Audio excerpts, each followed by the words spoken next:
Hi అండి, అందరికీ నమస్తే. Welcome back to Pavitha cooking channel. ఈరోజు వీడియోలో వచ్చేసి జొన్న పాలక్ పకోడాని ఎలా తయారు చేసుకోవాలో చూపించబోతున్నానండి. ఈ జొన్న పిండి పకోడాలు చాలా అంటే చాలా రుచిగా అయితే ఉంటాయండి. తప్పకుండా ఇంట్లో ట్రై చేయండి. అలాగే ఇలాంటి మరెన్నో హెల్తీ రెసిపీస్ కోసం నా ఛానల్ని తప్పకుండా సబ్స్క్రైబ్ చేసుకోండి, లైక్ చేయండి, షేర్ చేయండి. ఇలా పాలకూర జొన్న పిండిని కలిపి ఇలా పకోడాలని చేయండి. చాలా అంటే చాలా రుచిగా అయితే ఉంటాయి.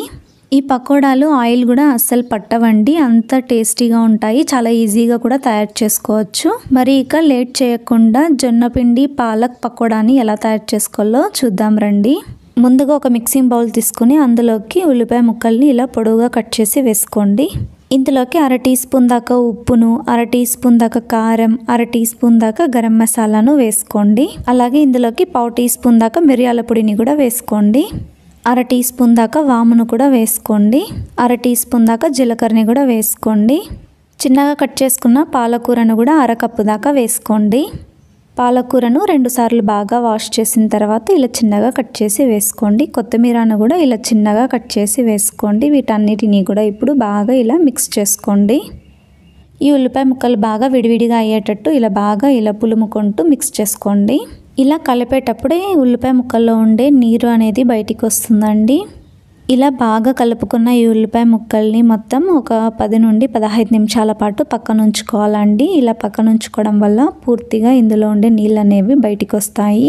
మనము పిండి కలుపుకునేటప్పుడు ఎలాంటి నీళ్ళు అనేవి వాడకుండా ఇందులో వచ్చిండే నీళ్ళతోనే మనం పిండిని కలుపుకోవాలండి. అందుకోసమే ఉల్లిపాయ ముక్కల్లోకి ఉప్పును వేసి ఇలా కలుపుకొని పక్కన ఉంచుకోవాలి. నెక్స్ట్ స్టవ్ మీద బాండిని ఉంచి డీప్ ఫ్రైకి సరిపడా ఆయిల్ని వేసుకొని హీట్ చేసుకోండి. స్టవ్ని మీడియం ఫ్లేమ్లో ఉంచి హీట్ చేసుకోండి. ఆయిల్ హీట్ ఎక్కే లోపల పకోడా పిండిని కలుపుకుందామండి. అందుకోసము ఒక మిక్సింగ్ బౌల్ తీసుకొని అందులోకి 1/2 కప్పు దాకా జొన్న పిండిని వేసుకోండి. అదే కప్పుతోనే 1/2 కప్పు దాకా శనగపిండిని కూడా వేసుకోండి. 1/4 టీ స్పూన్ దాకా వంట సోడాని కూడా వేసుకోండి. ఇందులోకి చిన్నగా కట్ చేసి పెట్టుకున్న కరివేపాకు ముక్కల్ని కూడా వేసుకోండి. ఇప్పుడు వీటన్నిటిని కూడా బాగా కలిసేటట్టు ఇలా బాగా మిక్స్ చేసుకోండి. జొన్న పిండిని మీరు కావాలనుకుంటే 1 కప్పు దాకా కూడా వేసుకోవచ్చండి.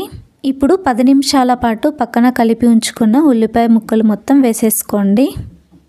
చూడండి, ఇందులో కొద్దిగా నీళ్ళు అనేవి వచ్చాయి కదండి. ఈ నీళ్ళు మొత్తం కూడా వేసేసుకొని మిక్స్ చేసుకోండి. ఇలా ఉల్లిపాయ ముక్కలు మొత్తం వేసుకొని ఇప్పుడు బాగా కలపండి. ఇందులోకి ఎలాంటి నీళ్ళు అనేవి వేసుకోకుండా ఇదే నీళ్ళతోని ఇలా మిక్స్ చేసుకోవాలి.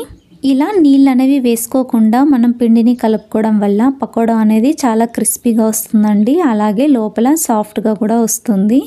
మీకు పిండిని కలిపేటప్పుడు కాస్త హార్డ్గా కనుక అనిపిస్తే ఒక 2 లేదా 3 టీ స్పూన్ల దాకా కొద్దిగా నీళ్ళను వేసుకొని మిక్స్ చేసుకోండి. అవసరం పడితే మాత్రమే వేసుకోండి, లేకపోతే వద్దండి. ఉల్లిపాయ ముక్కల్లో ఉండే నీళ్ళే మనకి సరిపోతాయి. చూడండి, పిండి అనేది ఈ కన్సిస్టెన్సీలోకి వచ్చేటట్టు పిండిని కలుపుకోవాలండి. మనము ఎప్పుడైతే పకోడాలని చేసుకుంటామో అప్పుడే ఈ పిండిని కలుపుకొని చేసుకోవాలండి. అప్పుడే మనకు పర్ఫెక్ట్గా వస్తాయి పకోడాలు అనేవి. పక్కన ఆయిల్ హీట్ అవుతుంది కదండి. ఆయిల్ హీట్ ఎక్కిందో లేదో చెక్ చేసుకున్న తర్వాత ఇలా ఈ షేప్లో పకోడాలని చేసుకొని వేసుకోండి. ఈ షేపే అని కాదండి, మీకు నచ్చిన షేప్లో పకోడాలని వేసుకోండి. ఇలా బాండీలో ఎన్ని పకోడాలు అయితే పడతాయో అన్ని పకోడాలని ఇలా ఈ షేప్లో చేసుకొని వేసుకోండి. స్టవ్ని మీడియం ఫ్లేమ్లో ఉంచుకొని పకోడాలని డీప్ ఫ్రై చేసుకోండి. 2 వైపులకు కూడా ఇలా టర్న్ చేసుకుంటూ మంచి గోల్డెన్ కలర్ వచ్చేంత వరకు ఇలా డీప్ ఫ్రై చేసుకోవాలి. ఇలా టర్న్ చేసుకుంటూ ఇలా డీప్ ఫ్రై చేసుకుంటే 2 వైపులా కూడా సేమ్ కలర్లో డీప్ ఫ్రై అవుతాయండి.